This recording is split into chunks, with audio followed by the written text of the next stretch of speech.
Labą dieną, gerbiami stebėtojai, labą dieną valdžios atstovai, Kretingos rajono Kartenos bendruomenės vardu pirmininkas Marius Meškauskas. Štai noriu nufilmuoti, kaip šiai dienai atrodo Kartenos kapinės. Na, jūs ir iš tikrųjų patys galite įsivaizduoti, jeigu jums šiuo metu reikėtų laidoti savo artimai. Dar būdamas rajono taryboje aš kėliau šitą klausimą, tačiau nelabai kas iš tikrųjų norėjo tai girdėti ir visą laiką tai tarsi buvo nurašoma ant to, kad tai Kartena, tai potviniai, tai sniego tirpimas ir visi kiti dalykai, bet iš tikrųjų supraskime, kad ir paminklai smunka į šitą žemę ir iš tikrųjų šiai dienai, net nežinau, kiek tai užsitęs savaitę ar dar ilgiau, kad iš tikrųjų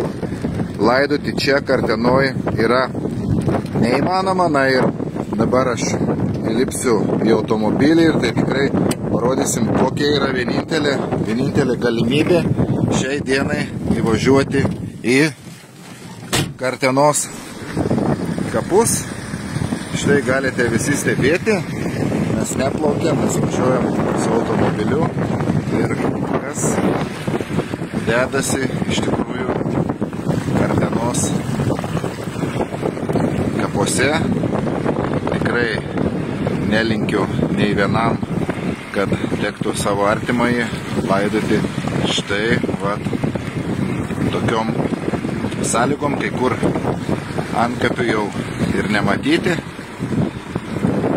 Važiuojame, o tiksliau plaukiame toliau ir nuoširdžiai Kartenos iš tikrųjų bendruomenės vardu kviečiame valdžios atstovus, taip pat ir seniūnę atvykti ir įvertinti esamą situaciją, kad kuo labiau išspręsti susidariusias tokias aplinkybės. Netoliese turime Žvirdubę, į kurią yra tik tai turbūt vienintelė galimybė kažkaip nuvesti tą vandenį, bet tikrai kviečiame atvažiuoti ir pamatyti, kokią situaciją turim šiai dienai Kartenoje.